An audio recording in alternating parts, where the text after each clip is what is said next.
ꯃꯌꯥꯝꯕꯨ ꯏꯀꯣꯛꯂꯣꯟꯅ ꯈꯣꯏꯔꯨꯝꯖꯔꯤ ꯉꯁꯤꯁꯨ ꯃꯌꯥꯝꯒ ꯅꯨꯡꯉꯥꯏꯅꯕꯒꯤꯗꯃꯛ ꯃꯅꯤꯄꯨꯔꯤ ꯍꯔꯔ ꯁ꯭ꯇꯣꯔꯤ ꯑꯃꯕꯨ ꯄꯨꯗꯨꯅ ꯂꯥꯛꯆꯔꯤ ꯍꯔꯔ ꯁ꯭ꯇꯣꯔꯤ ꯑꯁꯤꯒꯤ ꯃꯃꯤꯡ ꯂꯧꯇꯥꯡ ꯁꯪ ꯋꯥꯔꯤ ꯑꯁꯤ ꯍꯤꯡꯂꯤꯕ ꯑꯃꯗꯤ ꯁꯤꯈ꯭ꯔꯕ ꯀꯅꯥꯒꯨꯝꯕꯤ ꯑꯃꯠꯇꯒ ꯃꯔꯤ ꯂꯩꯅꯖꯗꯦ ꯑꯏꯕꯅ ꯋꯥꯈꯜꯅ ꯁꯥꯒꯠꯆꯔꯒ ꯇꯥꯕꯤꯔꯤꯕꯁꯤꯡꯒꯤ ꯉꯥꯏꯍꯥꯛ ꯄꯣꯊꯥꯅꯕꯒꯤꯗꯃꯛꯇ ꯁꯦꯝꯖꯕ ꯋꯥꯔꯤꯅꯤ ꯋꯥꯔꯤ ꯑꯁꯤ ꯃꯃꯥꯡꯊꯛꯇ ꯊꯥꯒꯠꯆꯈ꯭ꯔꯦ ꯍꯧꯖꯤꯛ ꯑꯃꯨꯛ ꯐꯨꯜ ꯁ꯭ꯇꯣꯔꯤ ꯑꯣꯏꯅ ꯑꯃꯨꯛ ꯃꯌꯥꯝꯗ ꯈꯨꯗꯣꯜ ꯇꯝꯖꯕꯅꯤ ꯍꯧꯖꯤꯛ ꯃꯌꯥꯝꯗ ꯈꯨꯗꯣꯜ ꯇꯝꯖꯔꯤ ꯃꯅꯤꯄꯨꯔꯤ ꯍꯔꯔ ꯁ꯭ꯇꯣꯔꯤ ꯂꯧꯇꯥꯡ ꯁꯪ ꯕꯤꯖꯣꯏꯒꯤ ꯌꯨꯝꯗꯣ ꯁꯍꯔꯒꯤ ꯍꯦꯛ ꯃꯌꯣꯟꯗ ꯂꯩꯕꯅꯤ ꯃꯥꯒꯤ ꯅꯨꯄꯤ ꯅꯅꯥꯎꯄꯤ ꯑꯃꯗꯤ ꯃꯆꯥ ꯑꯅꯤ ꯖꯦꯀꯤ ꯑꯃꯗꯤ ꯁꯅꯥ ꯃꯆꯥꯅꯤ ꯕꯤꯖꯣꯏ ꯁꯔꯀꯥꯔꯒꯤ ꯁ꯭ꯀꯨꯜ ꯑꯃꯗ ꯑꯣꯖꯥ ꯑꯣꯏꯗꯨꯅ ꯃꯗꯨꯗꯒꯤ ꯐꯪꯂꯛꯄ ꯊꯥꯒꯤ ꯇꯣꯂꯣꯞ ꯑꯗꯨꯅ ꯃꯥꯒꯤ ꯏꯃꯨꯡꯗꯣ ꯌꯥꯝꯅ ꯅꯨꯡꯉꯥꯏꯅ ꯄꯥꯜꯂꯤ ꯑꯗꯨꯕꯨ ꯀꯔꯤ ꯃꯔꯝꯗꯒꯤꯅꯣ ꯈꯪꯗꯦ ꯃꯥꯒꯤ ꯐꯈ꯭ꯔꯕ ꯌꯨꯝ ꯑꯗꯣ ꯃꯥꯒꯤ ꯃꯃꯥꯟꯅꯕ ꯂꯣꯀꯦꯟꯗ꯭ꯔꯣꯗ ꯍꯣꯡꯅ ꯌꯣꯟꯊꯣꯛꯂꯝꯂꯒ ꯃꯥꯒꯤ ꯇꯥꯝꯍꯧꯔꯕ ꯆꯤꯡꯌꯥꯒꯤ ꯈꯨꯜ ꯑꯃꯗ ꯂꯩꯍꯧꯕ ꯂꯧꯇꯥꯡ ꯁꯪ ꯃꯆꯥ ꯑꯗꯨꯗ ꯍꯣꯡꯊꯔꯛꯈꯤ ꯑꯁꯨꯝꯅ ꯃꯈꯣꯏ ꯂꯧꯇꯥꯡ ꯁꯪ ꯑꯗꯨꯗ ꯂꯩꯔꯛꯄ ꯆꯍꯤ 2 ꯐꯥꯔꯛꯄꯗ ꯕꯤꯖꯣꯏꯒꯤ ꯃꯆꯥꯅꯨꯄꯤ ꯑꯗꯨ ꯃꯐꯝ ꯈꯪꯗꯅ ꯃꯥꯡꯈꯤ ꯕꯤꯖꯣꯏꯒꯤ ꯃꯆꯥꯅꯨꯄꯤ ꯁꯅꯥ ꯃꯆꯥ ꯑꯗꯨ ꯍꯦꯛ ꯃꯥꯡꯈꯤꯕ ꯊꯥ 2 ꯐꯥꯔꯛꯄꯗ ꯕꯤꯖꯣꯏꯅ ꯃꯥꯒꯤ ꯅꯨꯄꯤ ꯅꯅꯥꯎꯄꯤ ꯑꯃꯗꯤ ꯃꯆꯥꯅꯨꯄꯥ ꯖꯦꯀꯤꯕꯨ ꯑꯍꯤꯡꯗ ꯊꯥꯡꯅ ꯃꯀꯛ ꯀꯛꯇꯨꯅ ꯌꯥꯝꯅ ꯇꯝꯊꯤꯕ ꯃꯤꯍꯥꯠꯇ ꯍꯥꯠꯇꯣꯛꯈꯤ ꯊꯧꯗꯣꯛ ꯑꯗꯨꯗꯒꯤ ꯕꯤꯖꯣꯏ ꯃꯄꯨꯟꯁꯤ ꯆꯨꯞꯄ ꯖꯦꯜꯗ ꯂꯩꯕ ꯇꯥꯈꯤ ꯃꯔꯝ ꯑꯗꯨꯅ ꯕꯤꯖꯣꯏ ꯃꯄꯨꯟꯁꯤ ꯆꯨꯞꯄ ꯖꯦꯜꯗ ꯂꯩꯈꯤ ꯃꯁꯤꯗꯒꯤ ꯕꯤꯖꯣꯏꯅ ꯃꯥꯒꯤ ꯃꯌꯥꯝꯕ ꯏꯉꯣ ꯁꯅꯥꯗ ꯃꯥꯒꯤ ꯂꯧ ꯍꯤꯡꯈꯣꯜ ꯄꯨꯝꯅꯃꯛ ꯃꯌꯥꯝꯕ ꯏꯉꯣ ꯁꯅꯥꯗ ꯄꯤꯊꯣꯛꯈꯤ ꯃꯔꯝ ꯑꯗꯨꯅ ꯕꯤꯖꯣꯏꯅ ꯖꯦꯜꯗ ꯂꯩꯈ꯭ꯔꯕꯁꯨ ꯃꯥꯒꯤ ꯃꯌꯥꯝꯕ ꯏꯉꯣ ꯁꯅꯥꯅ ꯃꯥꯒꯤ ꯅꯨꯄꯤ ꯅꯅꯥꯎꯄꯤ ꯑꯃꯗꯤ ꯃꯆꯥꯅꯨꯄꯥ ꯖꯦꯀꯤꯒꯤ ꯍꯧꯅꯕꯤ ꯃꯇꯨꯡ ꯏꯟꯅ ꯃꯊꯧ ꯃꯉꯝ ꯂꯣꯏꯅ ꯄꯥꯡꯊꯣꯛꯄꯤꯈꯤ ꯑꯁꯨꯝꯅ ꯆꯍꯤ ꯈꯔ ꯍꯧꯈ꯭ꯔꯦ ꯕꯤꯖꯣꯏꯅ ꯃꯥꯒꯤ ꯃꯌꯥꯝꯕ ꯏꯉꯣ ꯁꯅꯥꯗ ꯄꯤꯊꯣꯛꯂꯝꯕ ꯂꯝ ꯑꯗꯨꯗ ꯂꯧ ꯁꯪꯒꯝ ꯑꯃ ꯌꯥꯎꯔꯤ ꯂꯧ ꯑꯗꯨꯗꯤ ꯆꯍꯤ ꯈꯨꯗꯤꯡꯒꯤ ꯂꯧ ꯎꯗꯨꯅ ꯌꯥꯝꯅ ꯀꯥꯟꯅꯕ ꯄꯤꯔꯤ ꯑꯗꯨꯕꯨ ꯕꯤꯖꯣꯏꯅ ꯂꯩꯔꯝꯕ ꯂꯧꯇꯥꯡ ꯁꯪ ꯑꯗꯨꯗꯤ ꯇꯝꯅꯩ ꯍꯥꯏꯗꯨꯅ ꯀꯅꯥ ꯑꯃꯠꯇ ꯆꯪꯅꯗ꯭ꯔꯤ ꯃꯔꯝ ꯑꯗꯨꯅ ꯂꯧꯇꯥꯡ ꯁꯪ ꯑꯗꯨꯒꯤ ꯃꯐꯝ ꯖꯒꯥ ꯑꯌꯥꯝꯕ ꯁꯣꯡꯖꯤꯜꯂꯤ ꯕꯤꯖꯣꯏꯒꯤ ꯃꯌꯥꯝꯕ ꯏꯉꯣ ꯁꯅꯥꯅ ꯂꯥꯏ ꯇꯤꯟ ꯈꯣꯏꯔꯝꯗꯨꯅ ꯇꯝꯅꯔꯤꯕ ꯑꯗꯨ ꯂꯣꯏꯁꯤꯟꯅꯕ ꯌꯥꯝꯅ ꯀꯟꯅ ꯍꯣꯠꯅꯈꯤ ꯑꯗꯨꯕꯨ ꯀꯔꯤꯁꯨ ꯀꯥꯟꯅꯕ ꯐꯪꯗꯕꯗꯒꯤ ꯃꯍꯥꯛ ꯃꯈꯥ ꯇꯥꯅ ꯂꯥꯏ ꯈꯣꯏꯔꯝꯈꯤꯗ꯭ꯔꯦ ꯃꯇꯝꯅ ꯑꯁꯨꯝ ꯍꯧꯈꯤꯕꯅ ꯍꯧꯖꯤꯛꯇꯤ ꯏꯉꯣ ꯁꯅꯥꯒꯤ ꯃꯆꯥꯁꯤꯡꯁꯨ ꯂꯣꯏꯅ ꯃꯄꯨꯡ ꯃꯔꯩ ꯐꯥꯔꯦ ꯑꯗꯨꯅ ꯊꯕꯛ ꯏꯪꯈꯥꯡ ꯇꯧꯅꯕꯒꯤ ꯋꯥꯈꯜ ꯂꯥꯛꯂꯦ ꯕꯤꯖꯣꯏꯒꯤ ꯃꯌꯥꯝꯕ ꯏꯉꯣ ꯁꯅꯥꯒꯤꯁꯨ ꯅꯨꯄꯥ ꯑꯃ ꯅꯨꯄꯤ ꯑꯃꯅꯤ ꯅꯨꯄꯥꯗꯨ ꯊꯕꯛ ꯇꯧꯅꯕꯒꯤ ꯊꯕꯛꯀꯤ ꯋꯥꯅꯣꯝꯅꯕ ꯁꯦꯟ ꯀꯣꯟꯅꯗꯕꯗꯒꯤ ꯃꯅꯥꯎ ꯅꯨꯄꯥ ꯕꯤꯖꯣꯏꯅ ꯄꯤꯔꯝꯕ ꯂꯧꯇꯥꯡ ꯁꯪꯒꯤ ꯌꯨꯝ ꯑꯗꯨꯒ ꯍꯤꯡꯈꯣꯜ ꯑꯗꯨꯒ ꯄꯨꯟꯅ ꯌꯣꯟꯊꯣꯛꯅꯕ ꯁꯦꯝ ꯁꯥꯈ꯭ꯔꯦ ꯑꯁꯣꯝꯅ ꯂꯧꯇꯥꯡ ꯁꯪ ꯑꯗꯣ ꯌꯣꯜꯂꯦ ꯇꯥꯕꯗꯒꯤ ꯃꯤꯑꯣꯏ ꯑꯃ ꯂꯥꯛꯇꯨꯅ ꯌꯨꯝ ꯑꯗꯨꯒ ꯀꯣꯟꯅꯅ ꯍꯤꯡꯈꯣꯜ ꯑꯗꯣ ꯂꯩꯔꯒꯦ ꯍꯥꯏꯗꯨꯅ ꯂꯩꯈ꯭ꯔꯦ ꯌꯨꯝ ꯑꯗꯨꯕꯨ ꯅꯧꯅ ꯂꯩꯔꯤꯕ ꯃꯤꯑꯣꯏ ꯑꯗꯨꯅ ꯌꯨꯝ ꯑꯗꯨꯕꯨ ꯂꯩꯕ ꯌꯥꯅꯅꯕ ꯁꯤꯠꯇꯣꯛ ꯁꯦꯡꯇꯣꯛꯂꯤ ꯃꯥꯒꯤꯗꯤ ꯃꯆꯥꯅꯨꯄꯥ ꯑꯃꯒ ꯃꯥꯒꯤ ꯅꯨꯄꯤꯒꯗꯪ ꯂꯩꯖꯕꯅꯤ ꯕꯤꯖꯣꯏꯒꯤ ꯃꯌꯥꯝꯕ ꯏꯉꯣ ꯁꯅꯥꯒꯤ ꯈꯨꯜ ꯑꯗꯨꯗ ꯁ꯭ꯀꯨꯜ ꯑꯃ ꯂꯩ ꯁ꯭ꯀꯨल अदुदा ओजा ओइना लैगदौरिबा मिसक अदुनी बिजोयगी लोक्तांग संग लैरिबा नुपा अदो आसुन्ना युम अदुगी अकोइबा अमदी युमगी मनुंग मपान पुनमक सेंदोकपा लोरदुना आफाबा नुमित अमा येंदुना लैननबा सेम साख्रे आसुमना सेम साबा लोइदुना युम अदुबु लैरिबा ओजा अनन्ना मागे नुपी अंगांगसिंग पोरक्तुना लैबा हौख्रे मखोइना युम अदु संगम दाइदा युम अदुबु लैरिबा ओजा अननगी नुपी कबोक लैना मखोइ तामो सिगे युमसि नतबा अतै लम अमता फंगद्रब्रो हाय कैदौरगे नै युमसि फजदे सिरो अस अदुगी नतेदा चिंजागा ओइरे युम मसिनगा थंगनबा युमसु अमता लैति लमहांग चिंनुंग मानुंग ओइना तौरेदना छौबिंग याम हाइनदेदा नंगनने नौना लाकपगी हाइनदबा ओइरमगनिदा आसुम लैरगा हाइनजरकचनी येंगु युमसे पंचाउबुदी चाउदे हाइबु हिंखोरसिदी फना फजना मचाउरी अदुगिसु मथक्ता ममलसु यामना होंगलिबा अदुदा तंजा अमनि हाइदना लेहौबनिदा होने मरम चादना होंगलिबा पोतो खरा जिंगनबिबदी फै अइखोइगा करिसु थुवदबा सक्सु खंगदबा मि अमना लम होंगना योनथोरकपा हाइसे अफबदी वरिको हाय सक्किदी खंगनैने अइना लौरिबा हिंखोरसै तादा इंगो सनागिनीने मागी मचानुपा मा थबक्की सेन खरा नमनबा सेन कोनददना तंगाई फदना अदु योनबगी वानी हाय खरा सुफना खलुरे नंबो हो फरे फरे मखोइ तामोना सिना फै हाइबदो अदुम तौबिरो ibungo lo asumna hinkul adubu lairiba oza ananga magi nupi kabok laiga wari watai sana sanaduna yum aduda sanglaga yum adugi manungdu yengsilli masidagi makhoi ayuki sak thongnabagi sem sakhre oza ananna khungang asida yum honglukliba sisu maram ama lei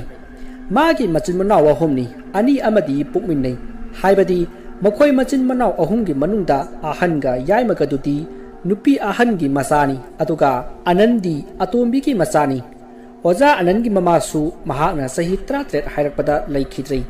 maramaduna mabu yengsin binaba mi leiramdi mama ahan amadi pukminnadaba mayamba ani makhoi mayamna ananbu sunung nungsire anangi mapa kumargi mamangdadi afava sai aduga kumar laitaba matamdadi tathi tawoina hek tobi adubu oza ananna hek yum panbadagidi hanadagi hena krak krak yengsinba hawrakhi maram aduna laibang ngamlaktaduna oza ananna lam ahongba ama thirakpada bijoygi mayamba ingo sanaga thingnaduna yum hengkholasi punna ahongba mamalda laikhibani asumna makhoi yum masida leirakhibani asumna oza bijoygi nupi kabok laina sak injang thong thagnaba sem saringai oza ananna yumgi akoibada asum sattuna yengsilli makhoigi amate yaujaba masanupa bumbungdi mamage manakta leiri bumbung sahi mari khakta ngairiba nupa masani asumna asum kabok laina sak thonglingai yena khada mi chatpa amati phambagi sahum phangki paruda kabok laido swai lawi mahausana mahak yamna kigali aduga amaromda mahak butpret lai phatabata asuki matik thajapa misek amani maram aduna yumgi yena khada srot srot dung asum tawba aduda kirakladuna magi nupa oza ananbu kanna kauki asumna kabok laina ipa pakna kawrakpa aduda asum wangmada yena khada srot srot tawramba ado lepaga dung chengkhrei masadagi anando mamang thong lomdagi kaidorage ba haidna chensilai maruda kabok laina nisa sor thabet holaga ipa pakna yena khada kanaro ama leire srot tawi haina pau tami maruda anando wa nokthui aduga hai apangbi aini ne aina yena khasi mole haidana sumjitna sitpani masidi mapuroba anangi wadu tabada kabok laido sor sang no hondo I aduga is aidi pa pharuredana kabuk lagi matau aduda sahi mari dang hariba bungbungdo mama da yinglagan nu I masidagi ananna yarase sak to loiselo asi hairaga bungbungbu ananna oza oiriba school aduda mahai tamhanna ba wari sanari adubu wafam amadi oza anangi loina bi kabuk laina tariba khonjan adudi makha thangba yena khadagini aduga oza ananna waisilui haribasna awangdani adubu makhoina wari sanabada makha awang pandabana kabuk laina su makha thangbada waisilui haribani haina khanki amadi oza ananna su kabuk laina tariba makholdu awang thangbada leiriba aina waisitpagi makholni haina khanki asumna matam madu hokri kabuk laisu sak loraduna makhoi punna sak chaminari aduga makhoina tumna himnaba mafam amati ising maising thampham phiyanpham asina singba kaya thamnaba sem saduna leiri asumna tawringai matam mati asum haukibanina numidangi matam oirakle numidang du anangi nupi kabuk laina sakhumda sak thongi manakta anan amadi masanupa bumbungsu leiri maruda oza ananna kabuk laida hayengdagi school chatpa haurage haina hairi maruda kabuk laina su suti lobgi matamdu loirabra haina hangi maruda anana sure numit nini bu hendok labani haina khunmi aduga makha taraduna mana school chatpata bungbung su pukhina ba hairi asumna makhoi wari watai kaya sanaduna sak asum thonglingai anan hoina leiriba loktang san adugi maning lomda leiriba khong lambi aduda makhoi mioi khara ngarang wari sanaraga satkibagi makhol takhi maruda anana kana woranjanone asigi khong lambi sibu kari lam tabjan asida mi ngarang chaliba sibo lambi ni kaino lam ta jasu lekai gumba taramgani lambi da mi chapabu lam tabata da kari mai leina ke hoi ne adu budi a farase sak to lorati thiro ngasai thabak macha macha mayam ama subasida isasi tumningna su yadrabani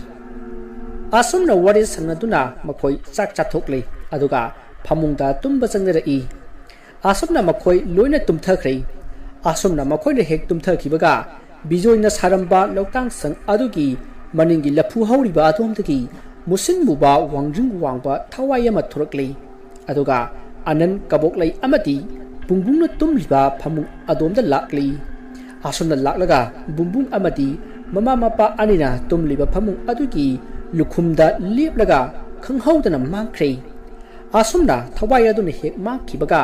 bungbungdo mamit khangpang panglai aduga hoi mai amata haidana phamungdagi kumtharaga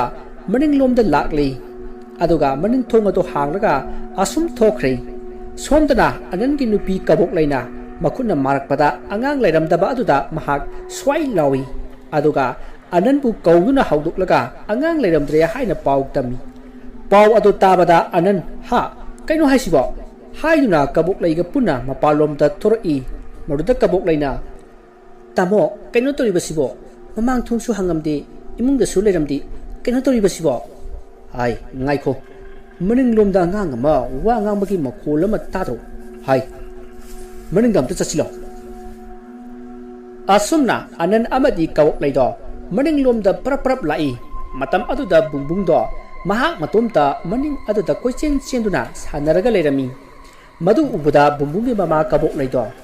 bungbungbu kauduna chenselli aduga pamkhatlaga nang sida kedorom libano haina hangi maruda bungbungna ai sida sanarambani haina khumlai wa adu tabada ananna akoiba aduda koyeng jengi adubu kana su leibadi udi masidagi ananna yumda changlasila o haiduna kaboklai amadi machanupa bungbungbu imungda puslai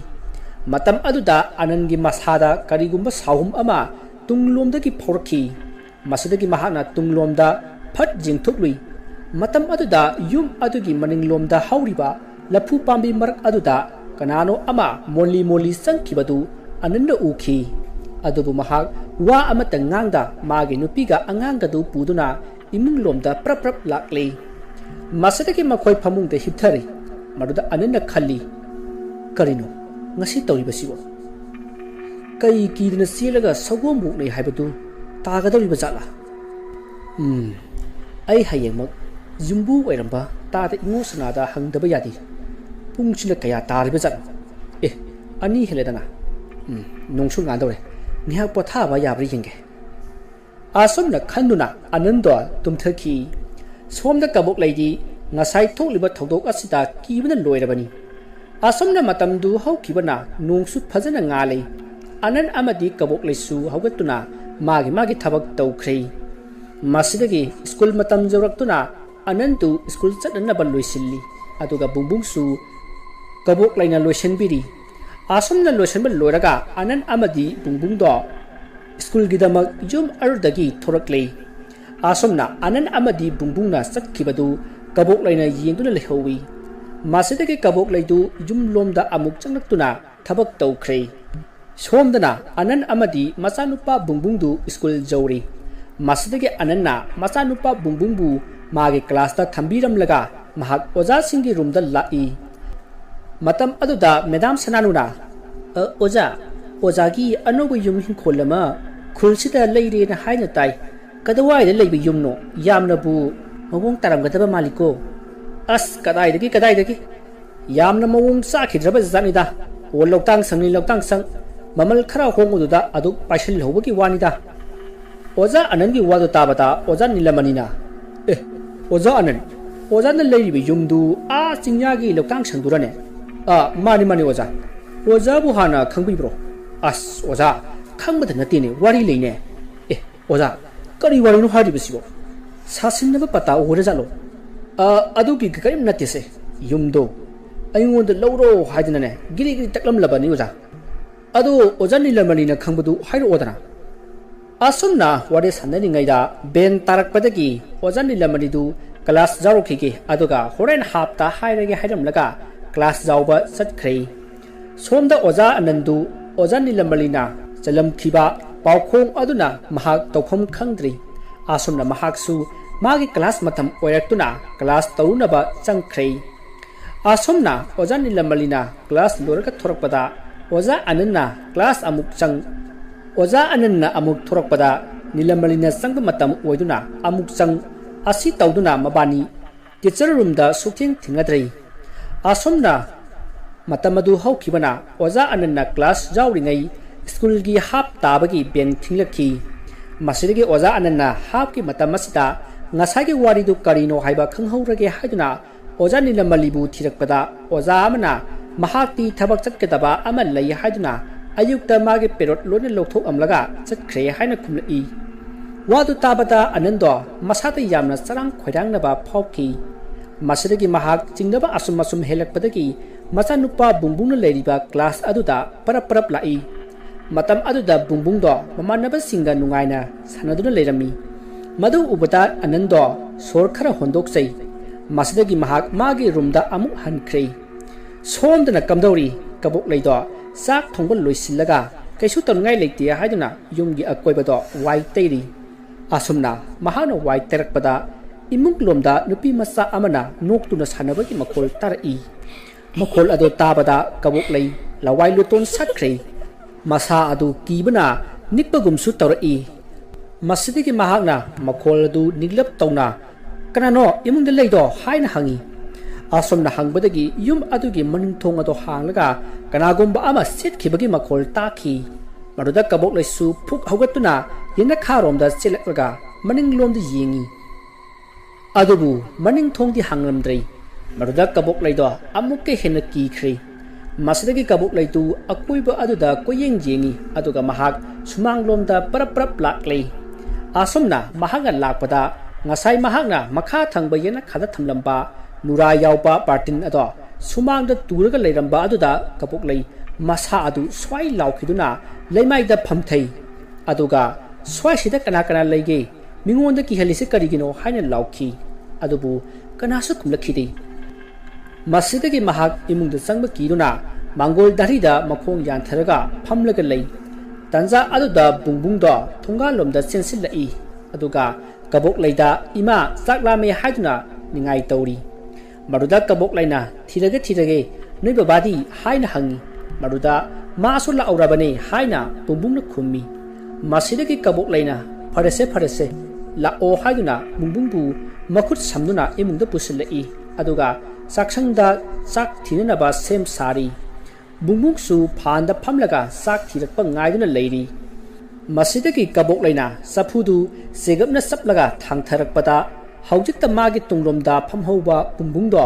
leiramdrei aduga mana phamhauba phan adusu makhata ngonthoknaduna leirammi madu ubada kabok lei phuk hawatlaga mapalomda parap chenthorei aduga yum manung lomda yinglaga lei matam aduda yum adugi saksam lomda changnabagi damakta paliba thong adugi thongyai sapsana masanupa bungbungna lepaga munne jengduna leiribada uri madu ubada kabok lei mihun chengkhat kiduna wakhan manglaga adumak wanthakre mahana wakhal lakpada bungbung amadi oja nandado manakta phamlaga leirami maruda oja ananna mama nanggu wakhal tarabro se hogulu se kamana torino nangi sibo haina hangi masidagi kabok leina mana ukhiba thinakiba punamak tamki wa adu targa ananna aisu singnaba haurabani ngasai aina yumsibu yunthuk amba tada ingusnada wa hangi haidana makhoi yumda satlubani adubu madi masang ngamdana hospital da leikhi hai aduna yum masigi maramda khangba waza ma lei mase aiga waza waiminabani mangonda mukta hangukhige ado makhoi tamo kaidongoi hangduino aidi yamna pakhale yumsida mikup amata leinindre ngaiko aine hojik chak hek tokpaga hanglurage aise school dagi su yum hek jawbaga hanguge khallaga lakpani aduda nangna sumang sida gyan manglaga taramba sida aidi mihun surudrabani fare imung janasi asumna anan amadi kabok lei makhoigi masanupa aduga punna imung changlai masidagi makhoi sak charaba matung anandu ojani lamani unaba chatkre yumduda kabok lei amadi masanupa bungbunga makhoi anidang lehawi somda anandu ojani lamani gi yum yoduna nilamani ga wari sanari maruda nilamanina ओजा अइसु ओजागी the लाके खलम लिबनी ओजा ना हाना लापसी यम नुंगाइरे होय ओजा ओजा ना yum मदुकी मरमदा खंगबसिंदो अमुक्ता हाइबिबा होय ओजा अइना खंगबा हाइबबु युमदो बुट मकोनी युमदुदा मखोय मतै मनाव मखोय मसा अनि का पुन्ना लेरमी अदुबु नोंग इखंग खंगौदना मखोयगी मसा नुपिदो मांखी अदुम थिबा फंखिद्रे मरुदगी युमदुदा लेरंबा बिजोय हारिबा नुपादुना मागे नुपी ननाउबी अमदी मसा नुपाबु हाटखी मदुगी मरमना हौजिक्ति बिजोयदो जेलदा लेरिबनी थौदोक अदुदगी लोक्तांग संगदो तमनाबा कमना लाउनबा कया अमा तोरखी मरुदगी लोक्तांग संगजिदा कना अमत लेनखिद्रे अमदी संगसु संगखिद्रे ओ अदु ओजानिला मांखी हारिबा बिजोयगी मसा नुपीदुगी मरमददी कना अमतना खंगखिद्रबरा हा ओजा खंखिद्रे पुलिसता थिजनबा हाइरुबनी अदुबु मतम खरती थिजन हुमजिनबा तौरमी मरुदगी नोंगमा लोक्तांग संग अदुदा थिजनबा लाकपा मखोय पुलिस खरना करिनु अमा उखि हाय मरुदा मखोय पुलिस खरती ngaudana yamna kuina layeng khiba lei मरुदगी पुलिस सिंगसु कीदना युम अदुदा अमुहना लाखिद्रे थिजन हुमजिनबा सु तौखिद्रे मरुदगी ngasi फावबा बुटकी युमनी हायदना कनामतना संगद्रे मुंगसोगुन लेरंबनी अदा ओजाना लेरे हाइबा ताबददी आइदी स्वाइबु लाविने अस खंग्रे ओजाना तंबिरिबु वादु ताबदा आइसु इसादा स्वाइ लावबो फाव अदुबु कइगिनो तादा इंगो सनाना असु खुदोंग थिनिङाय ओइबा लम मसिबु योनसिल लेबसिबु मसिबु कइगिनो ओजा युमसे लमलेम ओइन लेबदगी तादा इंगो सनाना लोक्तांग संग अदुदा लेक चादना हिंखोल कोइरमी मरुदगी नोंग निनी लेरगा मयुमदा हलखी माना युम हेक जोरपगा लोक्तांग संग असिगा कोनना लमसे युलनी द हाइदना लेरिबनी अइंगोंदा सु लेयु हाइदना यामना हाइरम खरबा जानी ओजा अइना वारी खंगबनिना लहोदबनी ओजा मीना हाइनबदा लोक्तांग संग अदुदा करिगुंबा खरा मासु थिंगरंबा याय हाइना थाजनरी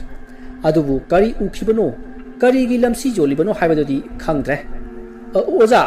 ओजा निला तादा इंगो सनाना हाइबददी मागी मसागी थबक वनोमनबा सेन सुद्रे अदुना तौबनी ना हाइरा मेंगोददी ओजा अनन मागिदी अदुमाना अदुम हाइरगा लेरबनी मागी मसादी लोक्तांग संगदो जोंद्रिङैदा थबक तौख्रबनी ओ ओजा निला अदुती मरक्सिदा अरुणबा वारी अमदी अदुम लेरिने अचुमबनी ओजा वारी अमदी लोसनदुना लेरी हौजिक जेलदा लेरिबा बिजोय अमदी मागी मयामबा ओइबा इंगो सनादा हंगलबदी पुनमक खंगनी ओजा ओ होय फरे ओजाना वफम से हाना हाबिरकपा यम नुंगाइजरे ओजा मसिदी हाना नतिने थिंगलबनीने लोक्तांग संगदु लेद्रिङै थिंगरमदी कया फनी होय चुमे ओजा अदुदी आई ngasigiди hankradi aduga hospital da leiriba ta da ingo sanaga unaraga karino haibado amukta hanlukige hoy oza se masi yagi number ni masida ozana khudung cha da leiraba sune hekta pau phobiro fani oza adu dai yore asumna oza anando maga thabak tawminnaba oza nilamaniga wari watai sanaraga mayumda halakhi asumna oza anandu yumlom da lakle matamdu sandia ya sangba matamni oza anandu magi yumgi thonga lomda prap changi matam maduda magi matung lomda kanagumba ama satkibagi sahum phangki maruda ananna tungda phat leithoklaga yengi adupu kana amata di leiramdi masidagi ananna akoibadu koyeng jenglammaga mayum lomda prap changi asumna mahakna yumgi sumang jarokpada magi nupi kabok leyamadi masanupa bubungbu कौखी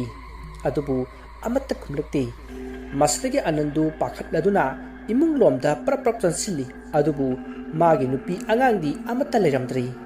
तौरियो मतवदुदा अनंदो मसादो हुमांग कांखलई मसदगे महागना कबोकलै अमति बुंबुंबु कौदुना थिरई मतम अदुदा कबोकलैदो थोंगा लोमदा हो लाए हाइना खुमलई मदुदा अनंदो हुइस हाइदुना मकोक पाइदुना फमथै मरुदा कबोक लेना तामो कैदौरगे हाइना इपा पाखना हंगी मरुदा अनन्ना हाय अइना हलकपदा नमाना जा लेरमदबसिदा अइदी मिहुनसे आ यौख्रेदना नते कदाइदा चलुरिबनो नंबो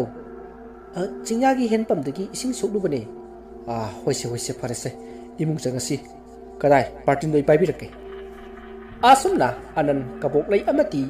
kaboklay gi manangganda poriba masanupa bungbunga makhoi punna imung changlakle. Matamde asum haukibana haujikti numit pungta tari. Anan amati masanupa bungbungna sakhumda chak thongliba kaboklay gi manakta phak ama thaduna ananna macha lairik takli atuga warisu sanari. Ngasai oja nilamarina haibudubu yumsigi mari makhong khangge hairabadi tada ingo sanada hangona hairi. Ariyembagi hek lairuida khara phagadra na tawrubasidi kalak mangda chang taba haibudu hek thoida. Makhoi tamo oja nilamarina bu kari hairino. Yumse tamnai sinidra. Adudi aikhoi kamai tawdiba. Kamai tawba haibu yumsida lairiba lai phattaba singsei tanthukiba natraga mafam sei thadukaga atupada hongkhiba ama masina tanu pai leite. Sensu mayam ama tingba lokchita khazana thiba haibadu hek thoida. Yarasemam yamasu khanjillududa ai hayeng sei hospital da chalaga tada ingo sanaga wari sanaruge aduga yum hingkhol sei aikhoi pamdre sendu handuk piyu haidana amukta hainana ba yabra yenge. Hoi haibubudi haibiluso adu aidi yarakto ko mande ko adugi sumathakta yumsida ithanda lehobasuki kamai tawdino. Nangna du haraga kainombu niksing laine.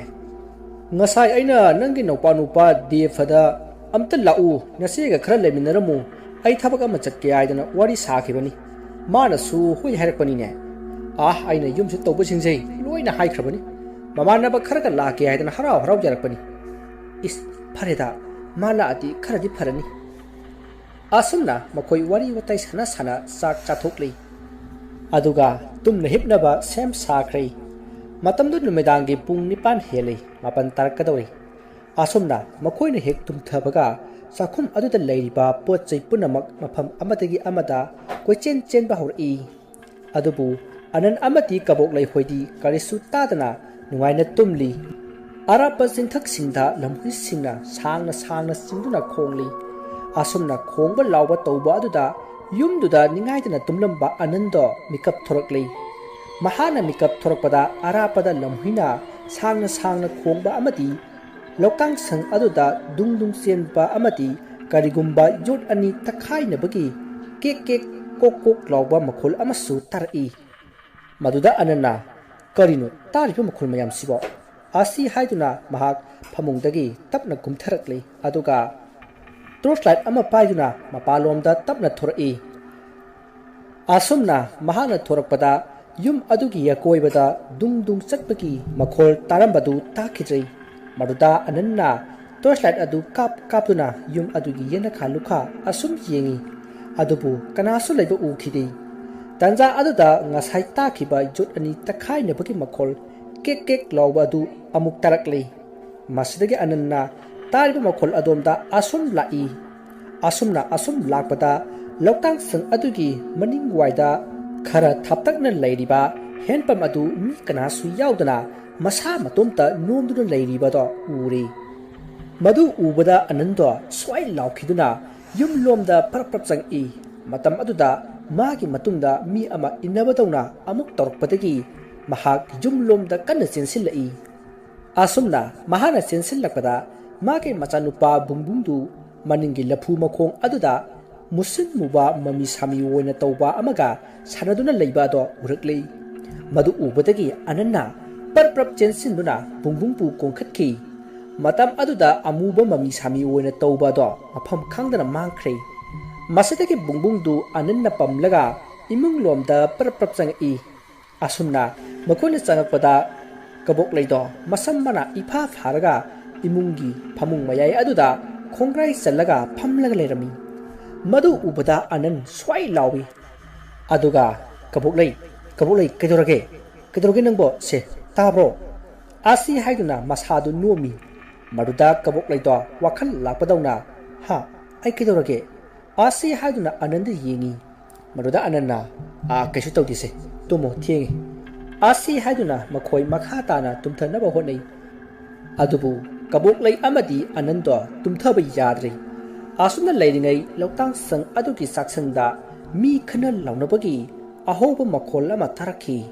khonjal adu tabada anan amadi kaboklay do mamit khangpang pangi maruda kaboklayna tamo karino toribasibo haiduna kappi tariyo mataw wasita bungbung su kiduna kaple somda anan su tawpham amata khangdri masidagi mahak saungbagum karigum phuk hawatlaga saksang romda parap lai asumna mahaga lakpada mamai mamit pungkai kairaba nupi masa ama saksang aduda taraga leiramki manak adwaida nupi amasu taramki madu ubada ananti mamit manai jumkhatuna yenglaga adum laikhrei tanja aduda saksang aduda taduna leiriba nupi masa adu mamitu khangpang panglai aduga momon nolai madu ubada ananto khanglau lauraga saksang adudagi senthorai ananna asumna senthorokpa asida kaboklayna kaidoroke tamo kari oiramlake haina hangi maduda ananna hai haudong chenkhibani ne aingonda chongsilaklibani ne asi haiduna wa thaidui maruda kaboklayna hojik mi khanabagi makholdudi haina hangi maduda ananna hai maduni nei haudong chengnaba oiramla haribase asi haina khomi wafam aduda kaboklay thajabang ngamlamti adubu magi mapuroibana haudong ni haina kanna mahairabanina mahaksu kaisu haikidrei masadege makhoi makhatana hipnanaba phamungda kakhatnaduna hithakhi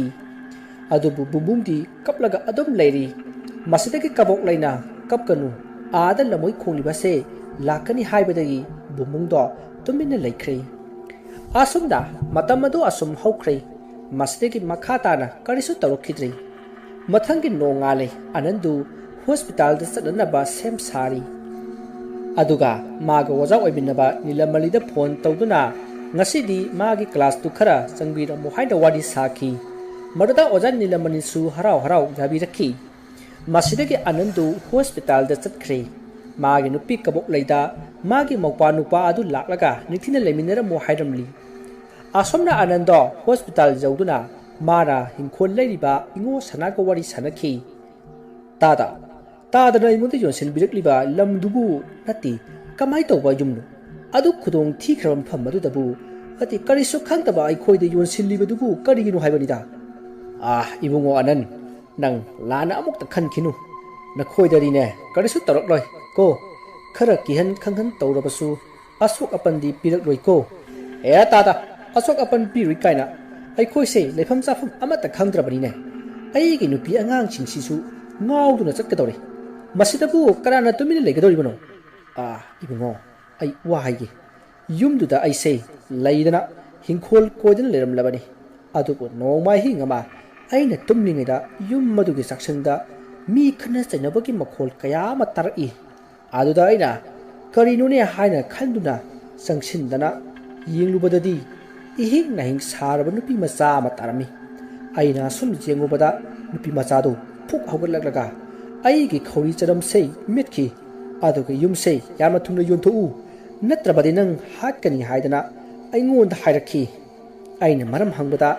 yum adubu leiriba misak aduna magi lariba jawba ngamdraba thawai adu soidana yohongani hairamlaga mangkhrebungo adudi aina ukhibu nupi masadu soidana oibatai adudi nupi masa aduna kana haliba kanade tada ai yum hingkol do pamjatre ai ge sendo handok piro ai atopa lam ama leiraga lejek sake ibungo nang madudi hainu ai di hauji su narga leiri karabna nangi aduk jam thraba senpham madubu singani aina naba pharaga yum kumlaklaga khanarasi bungo hoi phare tada yum kumlaklaga ne khanarasi sendo hanbang ngamloi hairagana madugi matik chaba man ama pigedabani adudi ai yojurkhige asumna ware sanaraga bijoyna leiriba jel aduda amuk laklei aduga bijoyga unuduna wari sanakhi maduda bijoyna magi nupi angang mana hatpanate miyoi kharana hatpani aduga madugi maran aduna aibu jelasida thambani haina kaptuna wari sarai maduda ananna thawdok adu karamna thokibano haina hangi maduda bijoyna noma ahingama aigi yumda makhoi naharoni haiba nupa khara ahing lekpa lakhi matam adudadi aigi nupi nanaupido wakhal tadri macha nupi mangkhibadagi angawigum leikhi maruda aina makhoi nupa singado aina ahing lekhanki adubu yamna kiribadi makhoi nupa singaduna ahing da hogalaklaga aigi icha nupa jekibu thang yanduna hatkhi maduki matungdagi aigi nupi busu thangna yanduna hatkhi thabak adu hek loibaga engondu wansillaga nupa mana haidi khangabra ragumani da singarabati sijagedani asi hairaki matab aduda aina khangki nupa aduga lakminariba makhoi punamak ragumani na tharakpani haiba khangki tada kainumta hangjahogene tadagi imangda thadagi nupi anga hatpada karigi yenglaga leiribano mingonda pawtama nungaina ba haidana yamna kopna yenglaga adum leiribadubu karigi no haibanida ibungo aina henna makhoibo kaninglibani adubu aina mikap thorakpadadi aigi ikho ikhut loida punsilamle aduna ai upai laikhidabani ne yamna ngakriba amana khudak aduda police lakhi mihat pa sinduna paiba thangado aingonda piselakhi aduga photo kaya su kapkhi asumna makhoi police singa manaraga aibu namduna magi nupi anga hatpa mihat pa ma ohenduna kaisum sangasida thamliba sini o tadagi warisi ama nungaiti tabada adu tada ragumani hariba sibu kananu aina imphal da leiringai ai yumthangnaba mabukchal jamna pikpa nupani bungo mana aina leiriba yumado leirage aduga dukan sadokke haidana yamna kanna haikhi kayure tada migi yumbu yolo dukan sage haiba wasibo tabada aidum sauningine aduni bungo mana tawribado dukan saga tabanati khanaba hawribani madugi matungdagi mahagna maiba maimi tanadana laitin phattaba kayama thajallai marudagi aikoi khangba ngamduna yumado aigi imanaba lokendro da yonthoklomlaga aigi khungangi loktang sang adu da laikibani marudagi ikui kuidana aigi ichanupi sana machado mangki madudagi mathang mathang thoduk sing adu thukibani ibungo o tada mi phattaba haibase wakha phattaba janiko tadagi ichanupi du makhoina hatpa soidana wairamgani phare tada adudi ai amuk jorokhi yumda haujikti yamna tamnare tadagi yum hingkoldo aina leiraga leibani adubu tamnabana leiba ngamtre aduna tadanaga khangba lairam tilamga leirabasu haibirau lai khurum jage aidi kaisu thudokpa khangdini bungo hoi phare tada adudi ai amuk chalukhige ase hainaduna anando mayumda halakhi nakan amadana kabuk leigi mopanu bado mamanaba kharaga lai aduga yum aduda tamnai haiba ado kadaidano haiduna hangi maruda kabok laina hai kainun he tamna phambu kadaidano aibo kaino hoi yum sidane yum sida ise aiga lakminari ba imanaba singsei asamba amata nati horror hunter ngaktani makoi sini che butse koitan tanaraga selfie tawi haise iche haujikti aikoi laklabanina karem tawabirono aikoi lejari basiri horene thora aga kanda buto tap launa hek pharga lore kaino asumna wari sanaraga makhoi wa no i tasimba makisu lakliba nupa macha singadu laitin ki maramda khara makai khanglaba miyui ngaktani masideki kabok laina lakliba makhoi mayamna sanana ba sak thongkrei matamaduda yum aduda lakhiba nupa macha singaduna yum adugi akoibada camera kaya thamki amadi makhoina singnaba mafam ataidasu camera kaya thamki maruwaina yum adugi maningi lapu horiba domda camera kaya su thamki asumna tamnaringai anansu laklei asumna makhoi wari watai kaya sanaduna laikhi asumna matam du haukrei numidang matam oiraklei makhoi mamanaba singdu yum adugi mangolda loina phamli aduga wari sanari asumna mayam ngarang langlaga leiba aduda kabuk leita wakhal khara sauthokchei asomna leiringai atiyada nongsu mangsillaklei maruda mangolda leiriba nupa macha sing aduna camera singdu on tawraga thamdurasi hawikti numit tarbanina mathok tawhanba yare hainarakli asomna hanaduna makhoina ngasai khinkhiba camera sing adu mathang on tawraga thanamlei adoga makhoi imungda ꯆꯪꯉꯛꯂꯒ ꯂꯩꯔꯤ ꯃꯁꯤꯗꯒꯤ ꯀꯕꯣꯛ ꯂꯩꯅꯁꯨ ꯆꯥꯛ ꯂꯣꯏꯔꯛꯂꯗꯨꯅ ꯃꯈꯣꯏ ꯄꯨꯟꯅ ꯆꯥꯛ ꯆꯥꯊꯣꯛꯃꯤꯟꯅꯔꯒ ꯇꯨꯝꯅꯅꯕ ꯁꯦꯝ ꯁꯥꯈ꯭ꯔꯦ ꯑꯁꯨꯝꯅ ꯃꯇꯝꯗꯨ ꯍꯧꯈꯤꯕꯅ ꯑꯍꯤꯡꯒꯤ ꯃꯇꯝ ꯑꯣꯏꯔꯛꯂꯤ ꯃꯇꯝ ꯑꯗꯨꯗ ꯅꯣꯡꯁꯨ ꯃꯪꯂꯝꯕꯗꯒꯤ ꯍꯥꯡꯗꯣꯛꯈꯤꯗꯨꯅ ꯅꯤꯡꯊꯤꯔꯕ ꯊꯥꯖꯒꯤ ꯃꯉꯥꯜꯅ ꯄꯨꯡꯉꯥꯟ ꯉꯥꯜꯂꯤ ꯇꯥꯟꯖꯥ ꯑꯗꯨꯗ ꯀꯔꯤꯒꯨꯝꯕ ꯒꯪꯒꯪ ꯂꯥꯎꯕꯒꯤ ꯃꯈꯣꯜ ꯑꯃ ꯇꯥꯔꯛꯏ ꯃꯗꯨꯗ ꯌꯨꯝ ꯑꯗꯨꯗ ꯑꯍꯤꯡ ꯂꯦꯛꯂꯤꯕ ꯅꯨꯄꯥ ꯃꯆꯥꯁꯤꯡ ꯇꯨꯃꯤꯟꯅ ꯍꯧꯒꯠꯅꯔꯛꯏ ꯑꯗꯨꯒ ꯃꯈꯣꯏ ꯃꯄꯥꯟꯗ ꯊꯣꯔꯛꯂꯤ ꯑꯁꯨꯝꯅ ꯃꯈꯣꯏꯅ ꯃꯄꯥꯟ ꯊꯣꯔꯛꯄꯗ ꯊꯣꯡꯒꯥꯜꯂꯣꯝꯗ ꯀꯅꯥꯅꯣ ꯑꯃ ꯆꯠꯈꯤꯕꯗꯨ ꯎꯍꯧꯈꯤ ꯃꯗꯨ ꯎꯕꯗ ꯅꯨꯄꯥ ꯃꯆꯥꯁꯤꯡ ꯑꯗꯨꯅ ꯇꯣꯔꯆ ꯑꯃ ꯄꯥꯏꯅꯔꯒ ꯊꯣꯡꯒꯥꯜꯂꯣꯝꯗ ꯆꯦꯟꯊꯣꯛꯅꯔꯛꯏ ꯑꯁꯨꯝꯅ ꯃꯈꯣꯏꯅ ꯆꯦꯟꯊꯣꯔꯛꯄꯗ ꯃꯈꯣꯏꯅ ꯎꯈꯤꯕꯗꯣ ꯑꯃꯨꯛ ꯂꯩꯔꯝꯗ꯭ꯔꯤ ꯑꯗꯨꯕꯨ ꯈꯔ ꯊꯥꯞꯇꯛꯅ ꯂꯩꯔꯤꯕ ꯍꯦꯟꯄꯝ ꯑꯗꯨꯗꯤ ꯃꯁꯥ ꯃꯇꯣꯝꯇ ꯅꯣꯝꯗꯨꯅ ꯂꯩꯔꯝꯈꯤ ꯃꯗꯨ ꯎꯕꯗ ꯃꯈꯣꯏ ꯃꯃꯥꯟꯅꯕꯁꯤꯡꯗꯨ ꯁ꯭ꯋꯥꯏ ꯂꯥꯎꯅꯈꯤ ꯑꯗꯨꯕꯨ ꯃꯈꯣꯏ ꯆꯦꯟꯕꯗꯤ ꯆꯦꯟꯅꯈꯤꯗꯦ ꯆꯦꯟꯕꯒꯤ ꯃꯍꯨꯠ ꯍꯦꯟꯄꯝ ꯑꯗꯨꯒꯤ ꯃꯅꯥꯛꯇ ꯇꯞꯅ ꯑꯁꯨꯝ ꯆꯪꯁꯤꯜꯂꯛꯂꯒ ꯅꯨꯄꯥ ꯃꯆꯥ ꯑꯃꯅ ꯍꯦꯟꯄꯝ ꯑꯗꯣ ꯃꯈꯨꯠꯅ ꯐꯥꯈꯤ ꯃꯗꯨꯗ ꯍꯦꯟꯄꯝ ꯑꯗꯣ ꯇꯨꯃꯤꯟꯅ ꯂꯩꯈ꯭ꯔꯦ ꯇꯧꯔꯤꯕ ꯑꯗꯨꯗ ꯃꯈꯣꯏ ꯃꯃꯥꯟꯅꯕꯁꯤꯡꯗꯨ ꯍꯔꯥꯎꯅꯩ ꯑꯗꯨꯕꯨ ꯊꯪꯅꯕ ꯃꯤꯀꯨꯞꯇ ꯍꯧꯖꯤꯛ ꯍꯦꯟꯄꯝ ꯐꯥꯈꯤꯕ ꯅꯨꯄꯥ ꯃꯆꯥ ꯑꯗꯣ ꯀꯔꯤꯅꯣꯃ ꯇꯧꯔꯛꯈꯤ ꯃꯃꯤꯠꯀꯥꯗꯨ ꯃꯊꯛꯇ ꯑꯣꯟꯈꯠꯂꯒ ꯃꯌꯥ ꯀ꯭ꯔꯛ ꯆꯤꯛꯂꯒ ꯃꯁꯥ ꯑꯗꯨ ꯃꯩꯅ ꯆꯤꯡꯕꯗꯧꯅ ꯈꯔ ꯅꯤꯡꯂꯛꯂꯤ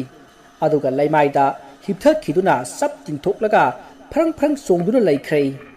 ꯃꯗꯨ ꯎꯕꯗ ꯃꯃꯥꯟꯅꯕ ꯃꯌꯥꯝꯅ ꯃꯁꯤꯗꯤ ꯃꯑꯣꯡ ꯑꯃꯅꯤ ꯍꯥꯏꯅꯗꯨꯅ ꯍꯧꯖꯤꯛ ꯐ꯭ꯔꯪ ꯆꯣꯡꯂꯤꯕ ꯃꯃꯥꯟꯅꯕ ꯑꯗꯨꯕꯨ ꯃꯈꯣꯏ ꯃꯌꯥꯝ ꯆꯪꯗꯨꯅ ꯊꯥꯡꯂꯒ ꯌꯨꯝ ꯑꯗꯨꯗ ꯄꯣꯔꯛꯂꯤ ꯃꯈꯣꯏꯅ ꯍꯦꯛ ꯆꯠꯈꯤꯕꯒ ꯍꯦꯟꯄꯝ ꯑꯗꯣ ꯑꯃꯨꯛ ꯃꯁꯥ ꯃꯇꯣꯝꯇ ꯅꯣꯝꯂꯛꯏ ꯑꯗꯨꯕꯨ ꯃꯈꯣꯏꯗꯤ ꯍꯟꯅ ꯌꯦꯡꯂꯝꯗꯅ ꯑꯗꯨꯃꯛ ꯆꯠꯈ꯭ꯔꯦ ꯑꯁꯨꯝꯅ ꯃꯈꯣꯏꯅ ꯉꯔꯪ ꯂꯥꯡꯂꯒ ꯂꯥꯛꯄ ꯑꯗꯨꯗ ꯑꯅꯟꯒ ꯀꯕꯣꯛꯂꯩꯒꯁꯨ ꯍꯧꯒꯠꯂꯛꯂꯤ ꯑꯗꯨꯒ ꯀꯩꯗꯧꯅꯔꯒꯦ ꯍꯥꯏꯗꯨꯅ ꯍꯪꯂꯛꯏ ꯃꯗꯨꯗ ꯃꯃꯥꯟꯅꯕꯁꯤꯡ ꯑꯗꯨꯅ ꯃꯈꯣꯏ ꯃꯃꯥꯟꯅꯕ ꯑꯃꯅ ꯈꯔ ꯆꯣꯡꯗꯨꯅ ꯂꯩꯔꯤꯕ ꯑꯗꯨ ꯎꯍꯜꯂꯗꯨꯅ ꯑꯃꯥꯏꯕ ꯑꯃ ꯀꯧꯔꯨꯅꯕ ꯍꯥꯏꯔꯛꯏ ꯃꯗꯨꯗ ꯑꯅꯟꯅ ꯃꯥꯒꯤ ꯃꯃꯥꯟꯅꯕ ꯑꯣꯖꯥ ꯅꯤꯂꯃꯅꯤꯗ ꯐꯣꯟ ꯇꯧꯗꯨꯅ ꯊꯣꯛꯂꯤꯕ ꯊꯧꯗꯣꯛ ꯑꯁꯤ ꯇꯝꯃꯤ ꯃꯁꯤꯗꯒꯤ ꯅꯤꯂꯃꯅꯤꯅ ꯑꯃꯥꯏꯕ ꯑꯃ ꯄꯨꯔꯒ ꯂꯥꯛꯂꯒꯦ ꯍꯥꯏꯔꯛꯈꯤ ꯑꯁꯨꯝꯅ ꯍꯥꯏꯅꯔꯤꯉꯩꯗ ꯁꯣꯝꯗ ꯑꯅꯟꯒꯤ ꯌꯨꯝꯗ ꯑꯀꯤꯕ ꯊꯧꯗꯣꯛ ꯀꯌꯥ ꯊꯣꯛꯂꯛꯂꯤ ꯃꯅꯥꯛ ꯅꯛꯄꯗ ꯍꯧꯔꯤꯕ ꯎ ꯋꯥ ꯑꯃꯗꯤ ꯂꯐꯨ ꯃꯈꯣꯡꯂꯣꯝꯗ ꯃꯤꯅ ꯁꯨꯔꯣꯠ ꯆꯦꯟꯕꯒꯤ ꯃꯈꯣꯜ ꯀꯌꯥ ꯑꯃ ꯇꯥꯔꯛꯂꯤ ꯃꯗꯨ ꯇꯥꯕꯗ ꯀꯕꯣꯛꯂꯩꯗꯤ ꯀꯤꯃꯟꯈꯤꯕꯅ ꯃꯍꯥꯛꯁꯦ ꯋꯥꯟꯊꯒꯦ ꯇꯧꯔꯕꯅꯤ ꯃꯁꯤꯗꯒꯤ ꯀꯕꯣꯛꯂꯩꯒꯤ ꯃꯧꯄ꯭ꯋꯥꯅ ꯄꯣꯔꯛꯄ ꯃꯃꯥꯟꯅꯕꯁꯤꯡ ꯑꯗꯨꯗꯒꯤ ꯃꯥꯟꯅꯕ ꯑꯃꯅ ꯂꯥꯏ ꯈꯣꯏꯔꯝꯂꯒ ꯌꯦꯡꯁꯤ ꯍꯥꯏꯗꯨꯅ ꯏꯃꯨꯡꯗꯒꯤ ꯃꯩꯈꯦꯠꯀ ꯙꯨꯞꯀ ꯂꯧꯊꯣꯛꯄ ꯆꯪꯂꯛꯏ ꯑꯁꯨꯝꯅ ꯃꯈꯣꯏ ꯃꯃꯥꯟꯅꯕ ꯑꯅꯤꯅ ꯀꯕꯣꯛꯂꯩꯅ ꯂꯥꯏ ꯙꯨꯞ ꯊꯥꯅꯕꯒꯤ ꯊꯝꯕ ꯙꯨꯞ ꯑꯗꯨ ꯂꯧꯕ ꯆꯪꯂꯛꯄꯗ ꯏꯃꯨꯡ ꯑꯗꯨꯗ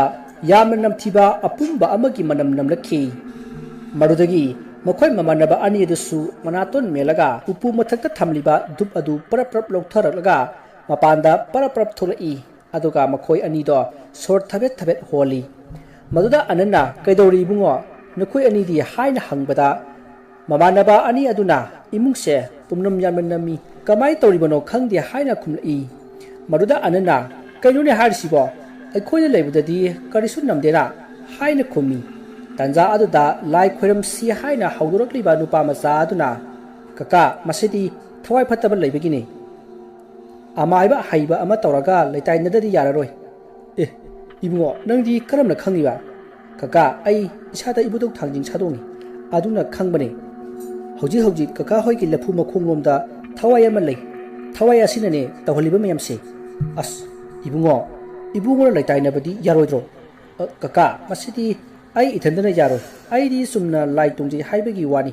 ꯂꯩꯇꯥꯏꯅꯕꯗꯤ ꯀꯌꯥ ꯍꯩꯇ꯭ꯔꯤ ꯑꯗꯨꯅ ꯑꯃꯥꯏꯕ ꯑꯃ ꯃꯊꯧ ꯇꯥꯒꯅꯤ ꯑꯁꯨꯝꯅ ꯋꯥꯔꯤ ꯁꯥꯟꯅꯔꯤꯉꯩ ꯑꯣꯖꯥ ꯅꯤꯂꯃꯅꯤꯗꯣ ꯑꯃꯥꯏꯕ ꯑꯃ ꯄꯨꯔꯒ ꯂꯥꯛꯂꯤ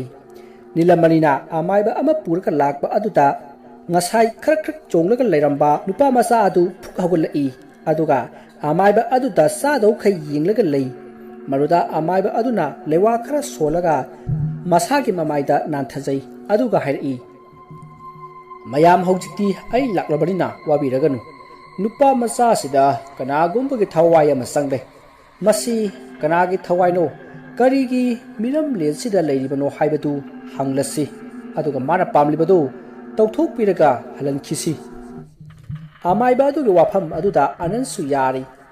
ꯃꯁꯤꯗꯒꯤ ꯑꯃꯥꯏꯕ ꯑꯗꯨꯅ खर खर चोंगलगा अमायबदा मुन्न यिंगलगा लेरिबा नुपा मचा अदुगी मनाक्ता संगसिलगा फमथै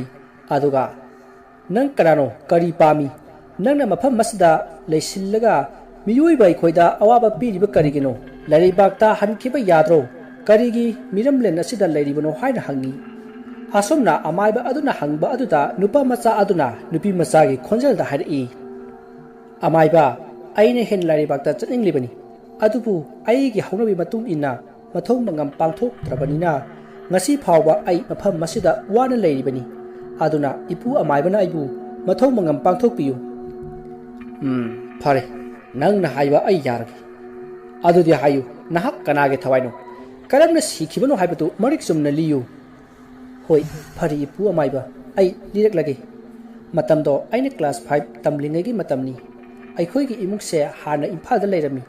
adubu aikhoi gi yumthanariba yumbu aduga ayamba matamda adum khanai masida natana amaiba amaibi tanaduna but pret kaya ma thajillai masdigi aikhoi leiba ngamduna yumdo babagi mamanaba kaka mata yonthoklamlaga aikhoi yum masida lakhi adubu nongmai khoi gi yumthanaramba imphal gi yumbu ado mi khara puraga lai aduga imaga yamna khanakhi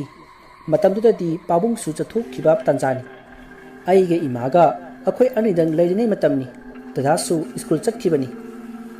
aidi isangamde haiduna school chalhodabani makhoina haibana aikuna yonthoklamaba imphal gi lamadu handu aduga makhoida oina yolu makhoi lege hairakhi maruda imana madugi matam henkhre hajiti migi oikhre kanaroi haiduna yamna khanakhi masidagi asum sangatnarakpadagi lakliba nupa aduga lonerakpa nupa amana imada khut thaduna phurakhi marudagi aina babada phone tawge haiduna imungda phone loba chensinbada makhoi mayamna tanarei aisu phone da loraga maninglomda chenthorakpada makhoi nupa amana aigi kokta utup amana kantharakpadagi ai adumak taibam thadukhi imasu aigi inaka chensilagraga yamna kapkhi aduga adum wanthakre madugi matung aibu aikhoi gi maningi lephu horiba sida phumkhi aduga imasu phumnaba tawrakpada babaga dadaga lakpagi makhol tabadagi makhoina imabu phumba nanghautre asumna makhoina tumina chenkhibani adubu imadi wakhal soiduna lekhi madugi matung babana court case tawduna aibu halamba imphal ki nupa adubu chirak pibi naba haikhi maramdi aina mangkhiba numituda imasu wakhal soikhibani hairiba numituda aikhoi gi thungalda imphal ki nupa adugi gari ga punna gari mayamama khamduna leibato babaga dadaga na halakpada thingnakhi